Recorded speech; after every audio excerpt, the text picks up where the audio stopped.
And action. Udah mulai. Assalamualaikum warahmatullahi wabarakatuh. Waalaikumsalam warahmatullahi wabarakatuh. Selamat malam, salam sejahtera buat kita semua. Saya harap teman-teman semua dalam keadaan sehat walafiat. Amin amin ya rabbal alamin. Baiklah, pada pertemuan kali ini kami akan mempresentasikan hasil tugas kami. Adapun judul atau topik yang kami bawakan ialah melaksanakan berbagai pelayanan bimbingan dan konseling dengan menggunakan media berbasis teknologi informasi. Oke, langsung saja yang akan dibawakan oleh Dwi Ayuningsih, Miss Narazia, dan saya sendiri, Riki Adam. Kepada Dwi Ayuningsih, dipersilakan. A. Peranan teknologi informasi dalam bimbingan dan konseling. Bimbingan dan konseling sebagai salah satu komponen dalam pendidikan juga memanfaatkan teknologi informasi. Bimbingan dan konseling sebagai salah satu bidang yang memanfaatkan teknologi informasi perlu memperhatikan perkembangan teknologi informasi untuk bisa diterima oleh masyarakat. Peranan penguasaan teknologi informasi bagi seorang konselor merupakan keharusan yang memang harus dimiliki dan tidak bisa ditawar lagi.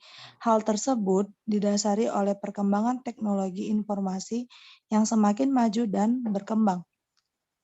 Dalam hal ini, konselor harus bisa memanfaatkan teknologi dan informasi bagi pelayanan bimbingan dan konseling. Pelayanan yang dilakukan cenderung konvensional dan tidak berkembang sehingga terkesan jadul dan membosankan bagi kalangan masyarakat yang memang sudah mengenal teknologi informasi. Nah, sebagai contoh, masyarakat mengenal smartphone sebagai alat multifungsi, di mana dapat digunakan tidak hanya untuk telepon dan mengirim pesan singkat, tetapi sudah berkembang jauh. Smartphone dapat melakukan tugas penting dan mendapatkan informasi dengan cepat dan singkat. Teknologi informasi dalam bimbingan dan konseling. Bimbingan dan konseling di Indonesia merupakan layanan yang sedang berkembang dalam dunia pendidikan. Salah satu hal yang ikut berperan dalam mengembangkan bimbingan dan konseling, perkembangan teknologi informasi atau TI. Kemajuan TI ini memberikan kemudahan dalam berbagai hal. Misalnya, dapat mempermudah proses komunikasi, serta menghemat biaya jika ingin melakukan hubungan dengan orang lain yang jaraknya lumayan jauh. Selanjutnya akan dijelaskan oleh Miss Narazia.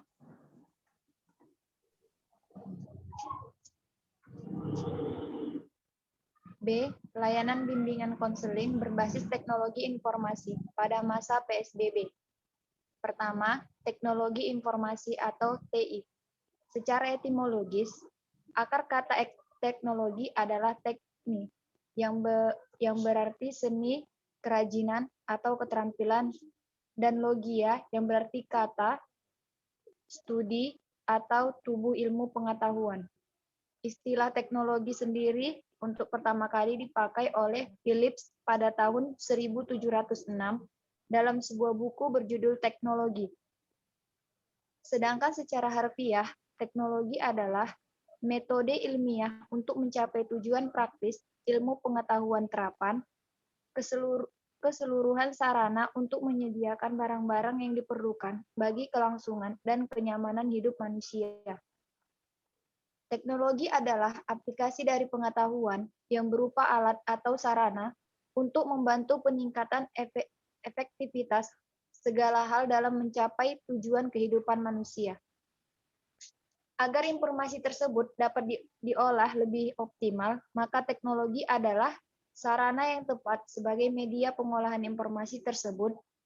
Atas kebutuhan tersebut, teknologi informasi kemudian dijadikan sebuah konsep yang bertujuan untuk membantu kehidupan manusia pada umumnya.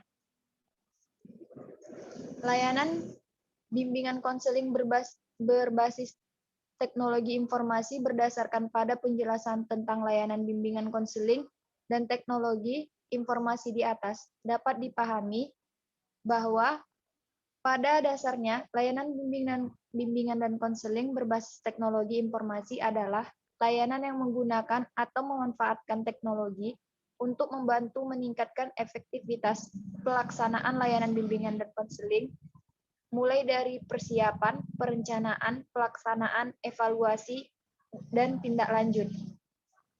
Pelaksanaan pelayanan bimbingan konseling adalah layanan yang berdasarkan dari hasil analisis kebutuhan melalui kegiatan asesmen kebutuhan. Asesmen adalah suatu cara untuk memahami nilai atau menaksir karakteristik, potensi, atau masalah-masalah gangguan yang ada pada individu atau sekelompok orang. Sehingga bisa dipahami bahwa asesmen adalah kegiatan yang bertujuan untuk memahami karakteristik, potensi, dan masalah siswa yang kemudian dijadikan sebagai pondasi atau landasan dalam penyusunan program bimbingan dan konseling dan penentu dari isi materi program bimbingan konseling tersebut.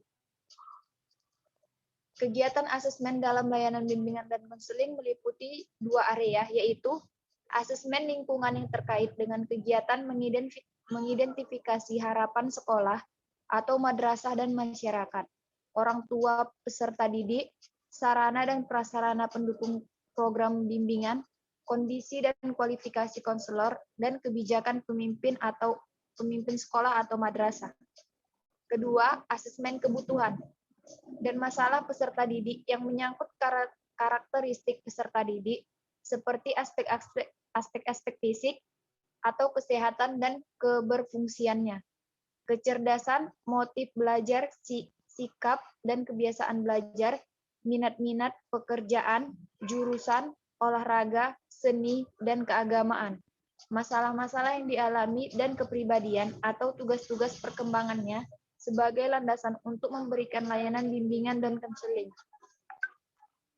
Adapun gambaran singkat mengenai asesmen yang dimanfaatkan teknologi dapat dilihat pada tabel 1.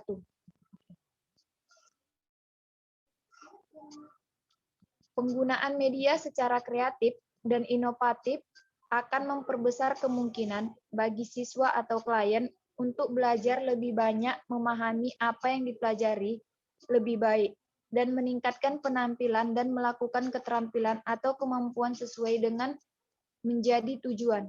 Media yang dimaksud adalah alat atau sarana yang digunakan dalam pelaksanaan layanan dan bimbingan konseling online. Baiklah, selanjutnya akan dijelaskan oleh teman saya, Ricky Adam. Baik, terima kasih. Saya akan lanjutkan dari Miss Narasia Rambe. Miss Narasia. Kemudian bagian C, penggunaan teknologi informasi berdasarkan sifat layanan bimbingan konseling. Nah, yang pertama ada sifat layanan individual, di mana di sifat layanan individual dibagi menjadi ada 3, konseling individual, konsultasi, dan home visit. Untuk mengulang kembali, seperti konseling individual adalah proses pemberian bantuan yang dilakukan melalui wawancara konseling oleh seorang ahli konselor kepada individu yang sedang mengalami sesuatu masalah yang bermuara pada teratasinya masalah yang dihadapi klien. Kemudian konsultasi merupakan layanan konseling yang dilaksanakan oleh konselor terhadap seorang pelanggan, disebut konsulti, yang memungkinkan konsulti memperoleh wawasan, pemahaman, dan cara-cara yang perlu dilaksanakannya dalam menangani kondisi atau permasalahan pihak ketiga. Kemudian ada home visit. Home visit bertujuan untuk memperoleh berbagai keterangan atau data yang diperoleh dalam memahami lingkungan dan siswa serta memecahkan permasalahan siswa yang mengalami kesulitan belajar saat belajar dari rumah. Adapun teknologi informasi yang digunakan seperti telepon dan video call konvensional, WA, Line, Telegram, Skype, Facebook, Messenger, dan aplikasi atau perangkat lain yang dapat menghubungkan antara guru, BK, dan siswa. Next. Yang kedua, sifat layanan kelompok. Sifat layanan kelompok dibagi menjadi ada konseling kelompok, bimbingan kelompok, konversi kasus, kolaborasi, alih tangan kasus, mediasi, dan advokasi. Konseling kelompok merupakan suatu proses hubungan interpersonal antara seorang konselor atau beberapa konselor dengan sekelompok klien. Kemudian ada bimbingan kelompok. Bimbingan kelompok adalah suatu kegiatan yang dilakukan oleh sekelompok orang dengan memanfaatkan dinamika kelompok. Kemudian konferensi kasus. Konferensi kasus merupakan sarana yang dapat diselenggarakan oleh sekolah dalam upaya untuk mendiskusikan bersama membantu siswa yang bermasalah agar memperoleh penyelesaian yang sebaik-baiknya. Kemudian kolaborasi. Kolaborasi adalah proses dua orang atau lebih entitas atau organisasi yang bekerja sama untuk menyelesaikan tugas atau mencapai tujuan. Kolaborasi mirip dengan kerjasama. Kemudian di situ ada alih tangan kasus, di mana alih tangan kasus merupakan asas bimbingan dan konseling yang menghendaki agar pihak-pihak yang tidak mampu menyelenggarakan pelayanan bimbingan dan konseling secara tepat dan tuntas atas suatu permasalahan klien mengalih tangankan permasalahannya itu kepada pihak yang lebih ahli. Kemudian ada mediasi. Mediasi adalah upaya penyelesaian konflik dengan melibatkan pihak ketiga yang netral yang tidak memiliki kewenangan mengambil keputusan yang membantu pihak-pihak yang bersengketa mencapai penyelesaian yang diterima oleh dua belah pihak. Kemudian di situ ada advokasi. Advokasi adalah kegiatan individu atau kelompok yang bertujuan untuk mempengaruhi keputusan dalam institusi politik, ekonomi, dan sosial. Teknologi informasi yang digunakan seperti Google Class, Schoology, dan Sisau Class, WA, panggilan dan video call maksimal 8 orang, grup perpesanan menampung 250 anggota, Telegram, dan YouTube live streaming, Facebook live streaming, Zoom, Google Meet, dan lain sebagainya. Next. Kemudian di situ ada sifat layanan klasikal, di mana ada layanan orientasi, layanan informasi antar kelas, kelas besar, dan teknologi informasi yang digunakan seperti Google Class, Schoology, dan Sisau Class, Telegram. Kemudian ada grup perpesanan mampu menampung hingga 200.000 anggota, YouTube live streaming, Facebook live streaming, Zoom, Webex Meetings, Jitsi, Meet, dan perangkat atau aplikasi lain dari berbagai platform yang mampu menghubungkan antara guru BK dan siswa secara klasikal. Baiklah, terima kasih kepada teman-teman. Mungkin ini saja yang dapat kami sampaikan pada presentasi kali ini. Lebih dan kurang mohon maaf. Apabila ada kata-kata yang kurang berkenan di hati teman-teman, mohon dimaafkan. Dan jika teman-teman ingin bertanya pada materi ini, teman-teman bisa langsung ke e-learning yang telah disiapkan di forum diskusi, dan juga kepada teman-teman untuk tetap menjaga kesehatan masing-masing pada masa pandemi saat ini. Cukup sekian. Assalamualaikum warahmatullahi wabarakatuh. Selamat malam. Salam sejahtera. Waalaikumsalam warahmatullahi wabarakatuh.